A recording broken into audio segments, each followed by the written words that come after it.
ஒரு பென்சிலும் ஒரு அழிப்பும் ஒரே பெட்டியில் வாழ்ந்தன.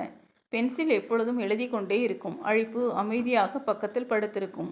ஒரு நாள் பென்சில் கவலையாகச் சொன்னது, நான் எழுதும் போதெல்லாம் நீ குறைந்து குறைந்து போகிறாய். உன்னால் தான் என் தவறுகள் சரியாகின்றன. ஆனால் நீயோ மெலிந்து மறைந்து விடுகிறாயே, எனக்கு வருத்தமாக இருக்கு. அழிப்பு சிரித்தது. அது எனக்கு பிரச்சனை இல்லை. நான் இருந்ததன் நோக்கம் அதுதான். உன் தவறுகள் அழித்து உன்னை இன்னும் அழகாக ஆக்குவது. பென்சில் மெதுவாக தலையெடுத்து கேட்டது, ஆனால் நான் உனக்கு என்ன செய்ய முடியும்? அழிப்பு சொன்னது, உனக்கு ஒரு விஷயம் மட்டும் செய்ய முடியும். தவறு நடந்தால் பயப்படாமல் எழுதி கொடு. நான் இருக்கிறேன் உன்னோட பயணத்தை சுத்தமாக்க. ஆசிரியர் அதை கேட்டு குழந்தையிடம் சொன்னார், நம் வாழ்க்கையிலும் இப்படித்தான் சில மனிதர்கள் இருப்பார்கள். நம் தவறுகளை கண்டித்தாலும் அதை சரி செய்து முன்னேற உதவுவார்கள். அவர்கள்தான் உண்மையான நண்பர்கள்.